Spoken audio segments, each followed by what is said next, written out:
नमस्कार साथियों, स्वागत है आपका हमारे ऑनलाइन प्लेटफॉर्म मनीष की पाठशाला में। और उम्मीद करता हूँ आप सभी की तैयारी अच्छी चल रही होगी, आप सभी स्वस्थ होंगे, मस्त होंगे और अपनी अपनी तैयारी में व्यस्त होंगे। साथियों, आज अपने एक और महत्वपूर्ण छोटा सा टॉपिक करने जा रहे हैं, संसद, जहाँ से एक क्वेश्चन है ऑलमोस्ट एग्जाम में आता है। बात करते हैं संसद की। तो जो संसद है इसका उल्लेख भारतीय संविधान के अनुच्छेद 79 से लेकर 122 तक किया गया है। अनुच्छेद, सबसे पहले बात करते हैं अनुच्छेद 79 की। अनुच्छेद 79 क्या कहता है? भारत में एक संसद होगी जो राष्ट्रपति, लोकसभा व राज्यसभा से मिलकर बनेगी।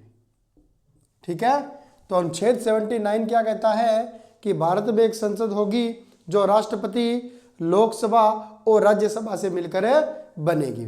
ठीक है, फिर राष्ट्रपति का उल्लेख भारतीय संविधान के अनुच्छेद 54 में है, लोकसभा का 81 में है और राज्यसभा का 80 में है, याद रखना। ठीक है, तो चार अनुच्छेद एक साथ याद हो गए। 79 क्या कहता है कि एक संसद होगी जो राष्ट्रपति, लोकसभा और राज्यसभा से मिलकर बनेगी। फिर 80 में राज्यसभा है, 81 में लोकसभा है। क्लियर है? फिर बात करते हैं, तुलनात्मक रूप से याद करेंगे जो जल्दी याद हो जाएगा, क्योंकि अपने पास रीड के लिए तो एग्जाम समय बहुत कम है। तो सबसे पहले बात करते हैं लोकसभा में सदस्य संख्या। ठीक है, तो लोकसभा में जो अधिकतम सदस्य संख्या हो सकती है वह है 552। ठीक है, वर्तमान में कितनी है? 545 है, याद रखना। क्लियर है? लोकसभा में अधिकतम जो सदस्य संख्या है वह कितनी हो सकती है? 552, लेकिन वर्तमान में कितनी है? 545 है भी। ठीक है, राज्यसभा में कितनी हो सकती है? 250 अधिकतम सदस्य संख्या हो सकती है और वर्तमान में कितनी है? 245 है भी। ठीक है, जिसके अंदर क्या होता है? 233 प्लस 12, यह 12 सदस्य क्या करते हैं? राष्ट्रपति द्वारा मनोनीत किए जाते हैं, जो विभिन्न क्षेत्र से संबंधित होते हैं भी। ठीक है, फिर बात करें निर्वाचन, इनका निर्वाचन क्या होता है? प्रत्यक्ष जनता द्वारा भी। तो अब जब अपने पढ़ते हैं भी लोकसभा का चुनाव हुआ है और लोकसभा के चुनाव में अपने अपने क्षेत्र से एमपी का चुनाव करते हैं, मेंबर ऑफ पार्लियामेंट का चुनाव करते हैं। ठीक है, लेकिन राज्यसभा के सदस्य क्या होते हैं? अप्रत्यक्ष होते हैं। क्या कभी आपको याद है, आपने पढ़ा होगा या सुना होगा, ये भी राज्यसभा के सदस्य का चुनाव है? नहीं पढ़ा ना, तो नहीं होता। ये क्या होता है? अप्रत्यक्ष। और किसके द्वारा? जो विधानसभा है उसके सदस्यों द्वारा, विधानसभा सदस्यों द्वारा। ठीक है, तो मेजर डिफरेंस क्या हो गया? वो निर्वाचित होते हैं, ये क्या होते हैं? ये भी निर्वाचित होते हैं, लेकिन वो प्रत्यक्ष जनता द्वारा, ये अप्रत्यक्ष जनता द्वारा। फिर कार्यकाल की बात करते हैं। सामान्यतः 5 वर्ष होता है, सामान्यतः 5 वर्ष, क्योंकि कभी भी लोकसभा में बहुमत सिद्ध न करने पर लोकसभा भंग की जा सकती है भी। इसका कार्यकाल क्या होता है? इसका कार्यकाल है अनिश्चित होता है। अनिश्चित नहीं, इसकी ये क्या होता है? स्थायी सदन है। यह क्या होता है? स्थायी सदन है। और इसके 1/3 सदस्य प्रति दूसरे वर्ष पद मुक्त, यानी कि यह स्थायी सदन है। यह किसका कार्यकाल क्या होता है? स्थायी है, कभी भी समाप्त नहीं होता है, परंतु प्रत्येक दूसरे वर्ष एक स्थायी सदस्य क्या होते हैं? पदमुक्त हो जाते हैं, फिर नए सदस्य चुनकर आते हैं भी। तो इसमें ऐसा नहीं है कि जो सदस्य एक बार चुनकर आ गया वह दोबारा नहीं चुना जाएगा, ऐसी कोई बाध्यता इसके अंदर नहीं है भी। ठीक है, दूसरी बात, इसके अंदर क्या होते हैं? यह तो 5 वर्ष चलेगा, यह कितने वर्ष चलेगा? 6 वर्ष भी। तो कार्यकाल तो कितना होगा, एक सदस्य का 6 वर्ष, लेकिन प्रति दूसरे वर्ष 1/3 सदस्य चले जाएंगे, उनके स्थान पर नए चुनाव होकर आएंगे। क्लियर है।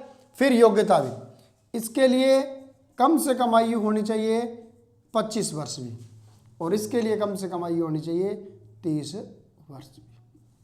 ठीक है। गणपूर्ति या कोरम क्या होगा, 1/10 सदस्य भी, यानी कि किसी भी बैठक के अंदर भाग लेने के लिए या बैठक को संचालन करने के लिए कुल सदस्यों का 1/10 सदस्य होना आवश्यक है, तभी वह कार्रवाई आगे चलेगी।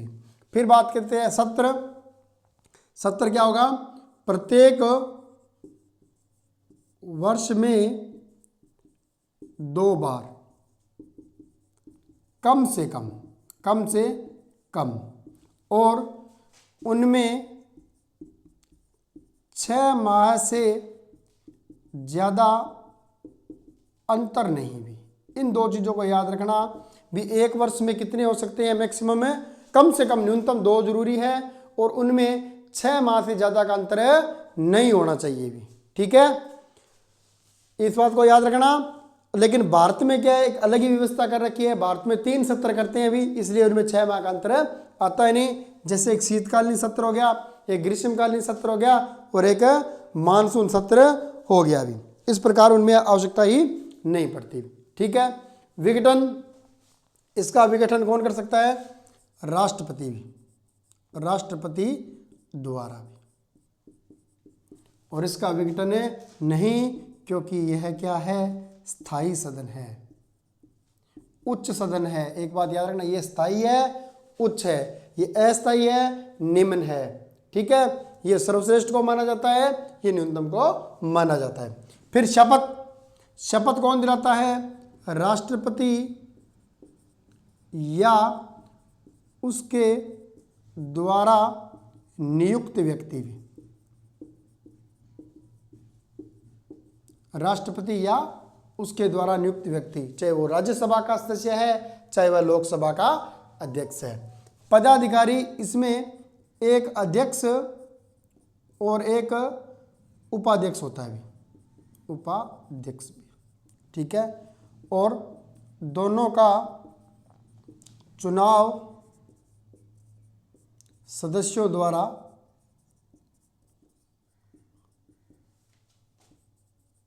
आपस में, या जो लोकसभा के सदस्य हैं उनके द्वारा किया जाता है, इनका चुनाव किया जाता है।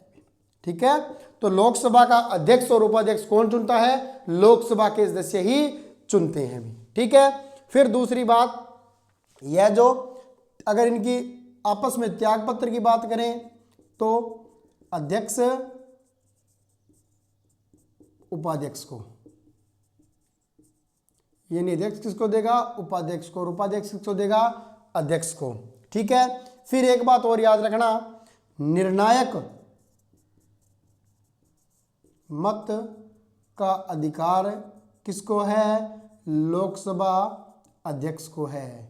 यानी कि सदन में अगर किसी मुद्दे पर बहस चल रही हो और मतदान हो रहा हो, सभी को बराबर मत मिल गए हो, तो निर्णायक मत डालने का अधिकार किसको है, लोकसभा अध्यक्ष को है। अगर पहले ही निर्णय हो गया है तो लोकसभा अध्यक्ष अपना मत नहीं डालता है। निर्णायक मत डालने की जब स्थिति आएगी तो लोकसभा अध्यक्ष अपना मत डालेगा। क्लियर है यहां तक? ठीक है। तो फिर बात करते हैं, इसके अंदर क्या होता है, एक सभापति और एक उपसभापति, एक सभापति और एक उपसभापति।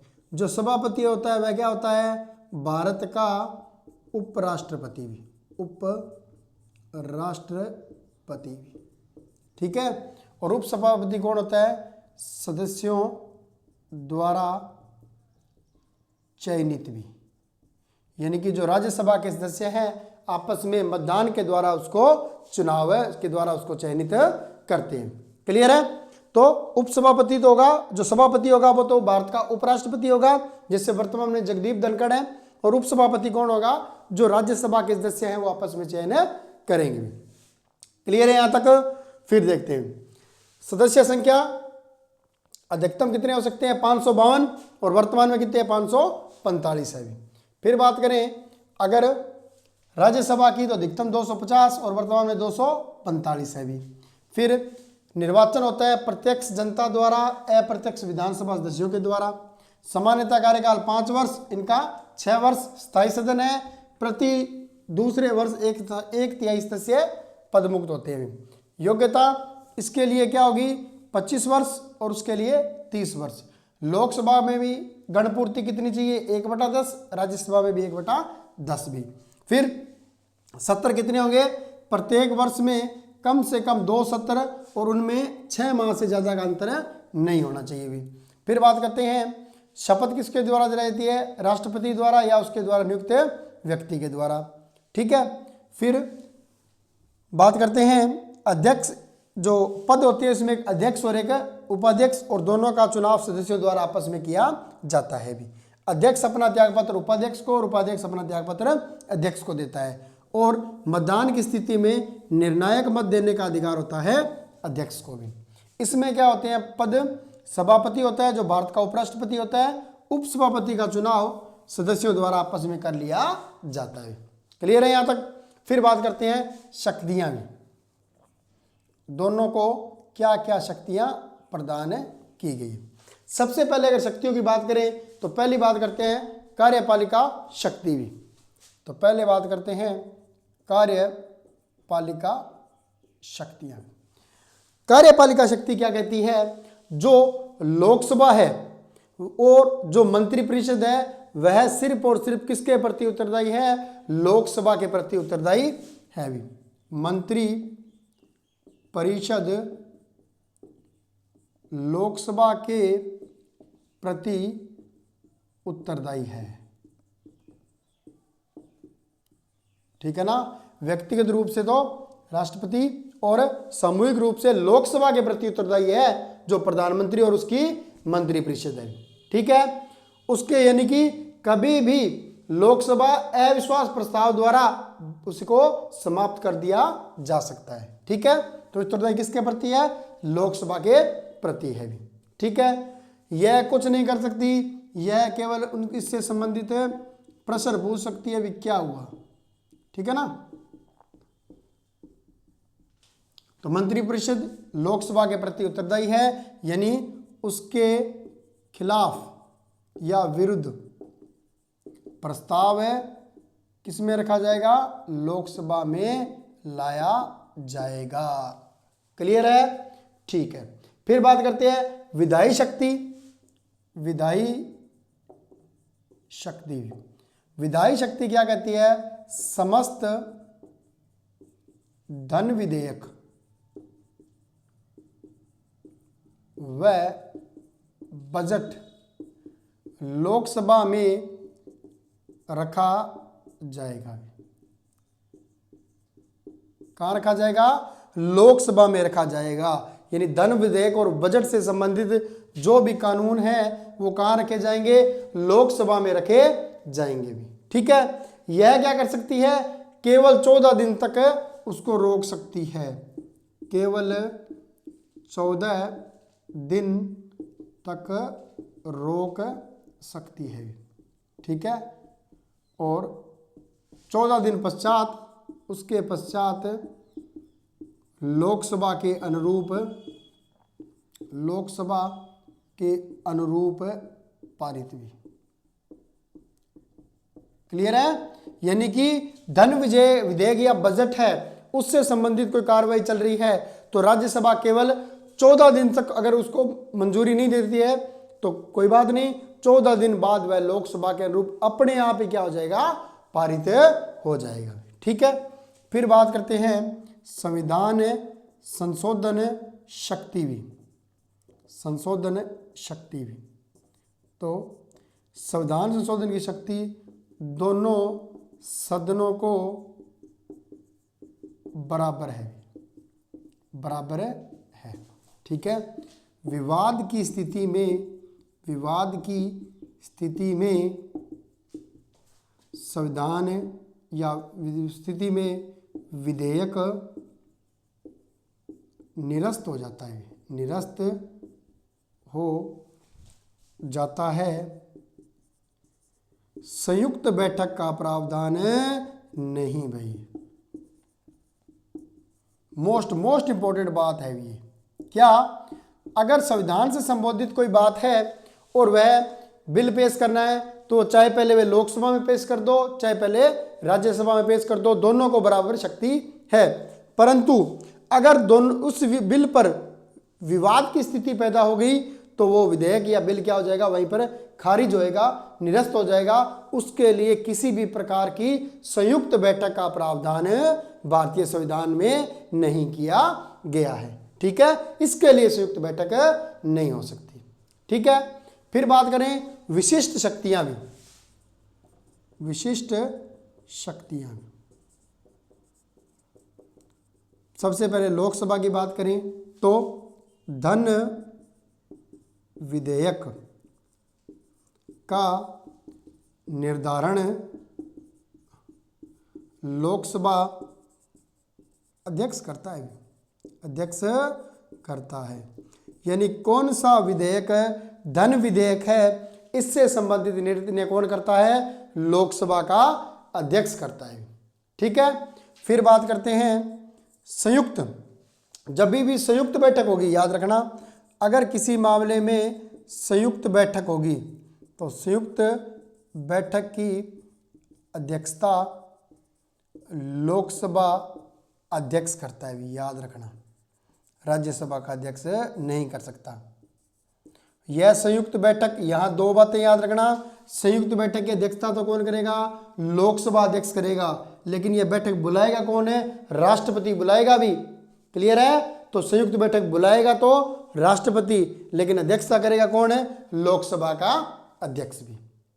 ठीक है, फिर बात करते हैं इसकी विशिष्ट शक्तियों में। सबसे पहले बात करते हैं अनुच्छेद 249 में। ठीक है, अनुच्छेद 249 क्या कहता है कि किसी भी राज्य महत्व के विषय को राज्यसभा राष्ट्रीय महत्व का घोषित कर सकती है। सीधी बात करें भी, अगर सपोज करो कोई भी राज्य सूची का विषय है, ठीक है, राज्य महत्व या राज्य सूची का विषय है, राज्यसभा जब चाहे उसे राष्ट्रीय महत्व का घोषित कर सकती है, लोकसभा नहीं कर सकती। ठीक है, तो किसी भी राज्य सूची के विषय को राज्यसभा राष्ट्रीय महत्व का घोषित कर सकती है। यह इसका विशिष्ट अधिकार है भी। क्या भी? कोई भी राज्य सूची का विषय उसे केंद्र सूची का विषय बनाने का अधिकार 249 में किसके पास है? तो केवल और केवल किसके पास है? राज्यसभा के पास है। फिर बात करते हैं अनुच्छेद 312। यह बहुत ज़्यादा महत्वपूर्ण है भी, वेरी वेरी इंपॉर्टेंट है, याद रखना। क्या कहेगा कि नई अखिल भारतीय सेवा गठन का अधिकार राज्यसभा के पास है। यानी किसी भी प्रकार की नई राज्य सेवा का गठन करना है तो इसका अधिकार किसको दिया गया है? कोई भी नई सर्विस राष्ट्रीय स्तर पर करनी है तो किसको होगा? राज्यसभा को दिया गया है। लोकसभा इस मामले में कुछ भी नहीं कर सकती। जैसे आईपीएस है, आईएफएस है, ठीक है, 1966 के अंदर की नई आईएफएस सर्विस शुरू की गई तो किसने गठन किया? राज्यसभा ने उसको गठन किया। ठीक है, फिर बात करते हैं एक और है उपराष्ट्रपति भी। उपराष्ट्रपति को पद से हटाने का अधिकार है किसको है भी? राज्यसभा को है भी।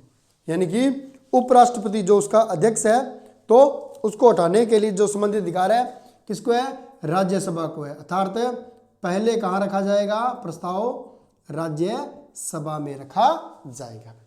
क्लियर है? तो ये थे भी संसद। वैसे तो बहुत लंबा चौड़ा टॉपिक है, लेकिन एग्जाम की दृष्टि से अपने शॉर्ट में कर रहे हैं। जब रीट मेंस के लिए, पटवार के लिए पढ़ेंगे तो इसको पूरा पढ़ेंगे डिटेल से। क्लियर है? तो फिर देखते हैं शक्तियां क्या होगी। लोकसभा के पास कार्यपालिका शक्ति में कहेंगे मंत्रिपरिषद लोकसभा के प्रति उत्तरदायी है, यानी उसके खिलाफ प्रस्ताव लोकसभा में लाया जा सकता है। राज्यसभा सिर्फ और सिर्फ प्रश्न पूछ सकती है। धन विधेयक व बजट लोकसभा में रखे जाएंगे, राज्यसभा केवल 14 दिन तक उसको रोक सकती है, उसके बाद वह उसी के अनुरूप पारित हो जाएगा। भी संविधान संशोधन से संबंधित शक्ति दोनों के पास बराबर है। अगर उसमें किसी प्रकार का विवाद पैदा हो जाता है तो संयुक्त बैठक नहीं होगी, वो वहीं पर निरस्त हो जाएगा। भी फिर विशिष्ट शक्तियों की बात करते हैं। धन विधेयक का निर्धारण लोकसभा अध्यक्ष करता है, संयुक्त बैठक की अध्यक्षता लोकसभा अध्यक्ष करता है, परंतु संयुक्त बैठक बुलाता कौन है? राष्ट्रपति। भी इसके पास विशिष्ट शक्तियों बात करें, अनुच्छेद 249 में किसी भी राज्य सूची के विषय को राष्ट्रीय महत्व का घोषित कर सकती है। अनुच्छेद 312 में नई अखिल भारतीय सेवा का गठन कर सकती है, और उपराष्ट्रपति को हटाने संबंधित प्रस्ताव है पहले राज्यसभा में रखा जाता है। ठीक है, फिर बात करते हैं कुछ महत्वपूर्ण फैक्ट की, यानी कि तथ्य। किससे? संसद से संबंधित भी। सबसे पहले बात करें भारत में प्रथम आम चुनाव कब हुए, तो भारत में प्रथम आम चुनाव कब हुए? 1951 में। ठीक है, लेकिन संसद का गठन कब हुआ? 1952 में। ठीक है, जबकि संसद 1952 में। क्लियर है? तो एक नंबर फैक्ट तो क्या कहता है? भारत में प्रथम बार आम चुनाव 1951 में, लेकिन संसद का गठन कब हुआ? 1952 में। सबसे पहले लोकसभा का 6 मई 1952 में। तो लोकसभा गठन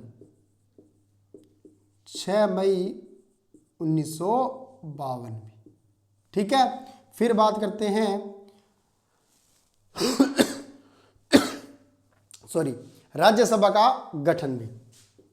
राज्यसभा का गठन भी, तो राज्यसभा का गठन हुआ 3 अगस्त 1952 को। फिर देखते हैं लोकसभा के लिए तो अनुच्छेद 81 है, राज्यसभा के लिए 80 है, लेकिन गठन पहले किसका हुआ था? लोकसभा का, बाद में किसका हुआ है? राज्यसभा का हुआ है। ये बातें याद रखना। ठीक है, फिर बात करते हैं 84वें संविधान संशोधन 2001 द्वारा यह प्रावधान किया गया कि संसद की सदस्य संख्या में 2026 तक परिवर्तन नहीं किया जा सकता, नहीं किया जा सकता है। ठीक है, तो कौन से में? 84वें संविधान संशोधन 2001 के द्वारा यह कहा गया कि 2026 तक जो संसद की सदस्य संख्या उसमें परिवर्तन नहीं किया जा सकता। ठीक है, फिर बात करें भारत में सर्वाधिक सांसद वाला राज्य। ठीक है, पहले बात करें राज्यसभा की, फिर बात करेंगे लोकसभा की। ठीक है, तो इसमें कौन है? अभी उत्तर प्रदेश है। भी उत्तर प्रदेश भी। ठीक है, चाहे वो लोकसभा हो चाहे वो राज्यसभा हो, दोनों में ही नंबर 1 पर कौन है? उत्तर प्रदेश है। उत्तर प्रदेश के लोकसभा में तो 80 सांसद हैं और राज्यसभा में 31 सांसद है। भी ये याद रखना। फिर राजस्थान की बात करें तो राजस्थान में लोकसभा में तो कितने हैं?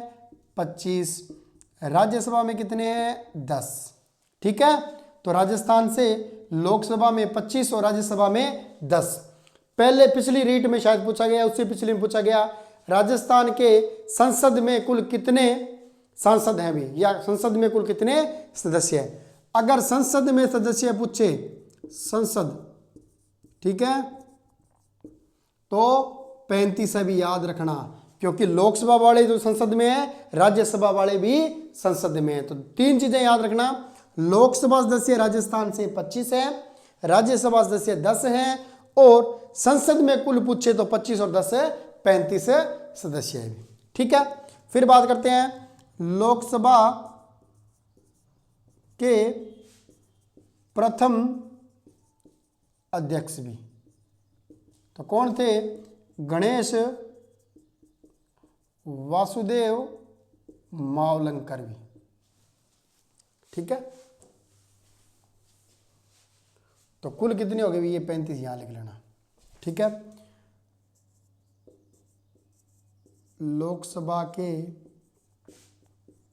प्रथम अध्यक्ष भी तो कौन थे? गणेश वासुदेव मावलंकर भी। ठीक है, फिर बात करें वर्तमान में लोकसभा के अध्यक्ष भी कौन है?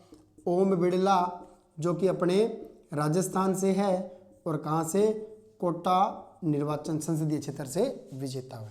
फिर बात करते हैं राज्यसभा के प्रथम अध्यक्ष भी। तो राज्यसभा के प्रथम अध्यक्ष कौन थे? राधा कृष्ण थे भी। ठीक है, फिर वर्तमान सभापति, अध्यक्ष नहीं करेंगे, राज्यसभा के प्रथम सभापति बोला जाता है राज्यसभा के। तो वर्तमान सभापति कौन है? जगदीप धनखड़ भी। ठीक है, ये भी अपने राजस्थान के झुंझुनू से है भी। तो वर्तमान में लोकसभा और राज्यसभा दोनों के जो अध्यक्ष और सभापति है वो कौन है?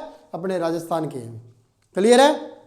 ठीक है, फिर बात करें इसके अलावा दोबारा देख लेते हैं फैक्ट को।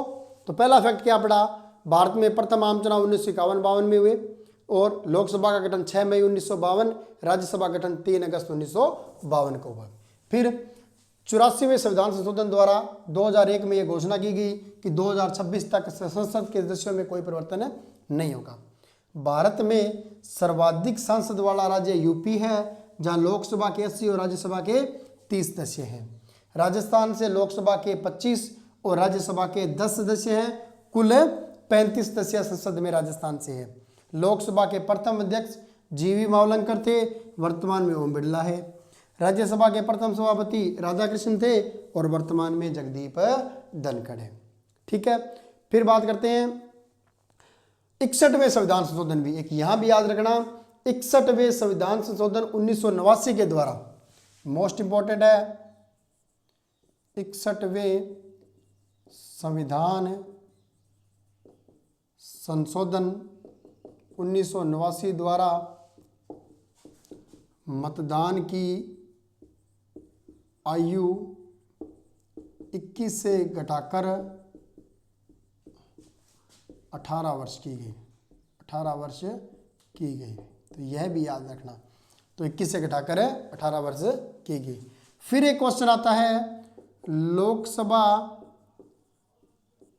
अध्यक्ष को शपथ कौन दिलाता है? कौन दिलाता है? तो याद रखना, कोई नहीं दिलाता है लोकसभा अध्यक्ष को शपथ। क्यों? क्योंकि लोकसभा अध्यक्ष की कोई शपथ नहीं होती, वह केवल सदस्य के रूप में शपथ लेता है। फिर आता है लोकसभा अध्यक्ष का कार्यकाल। तो कार्यकाल भी क्या होता है इसका? अनिश्चित होता है। सदन की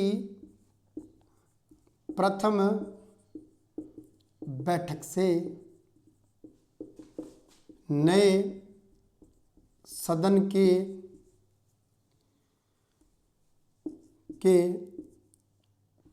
प्रोटेम स्पीकर की नियुक्ति तक। अब यहाँ जाएगा, लोकसभा अध्यक्ष का कार्यकाल पूछे तो ये 5 वर्ष या 5 वर्ष 1 महीना 2 महीना कुछ नहीं होता है। यह क्या हो गया? सदन की प्रथम बैठक से इसका कार्यकाल शुरू होता है, उसका चुनाव होता है। उसके बाद जो नई लोकसभा चयनित होकर आई है उसके जो प्रोटेम स्पीकर होता है, पहली बैठक के लिए प्रोटेम स्पीकर के चुनाव तक यह अपने पद पर बना रहता है। उसके बाद अपने पद को छोड़ देता है। ठीक है, फिर बात करते हैं सत्र प्रारंभ कौन करता है? लोकसभा अध्यक्ष करता है। लेकिन सत्रावसान यानी सत्र की समाप्ति कौन करता है? तो याद रखना राष्ट्रपति करता है। क्लियर है? ठीक, वो उम्मीद करता हूं आपको ये याद हो गया होगा। फिर ये दो बातें और लिख लेती हैं वर्तमान लोकसभा की। सदन के जो वर्तमान है जो लोकसभा है उसका जो संख्या दी गई है, रीट में तो नहीं पूछेगा भी, बाकी एग्जाम में पूछ सकता है, तो अपनी अगली क्लासों में पढ़ेंगे। आज के लिए इतना ही। Have a nice day. धन्यवाद।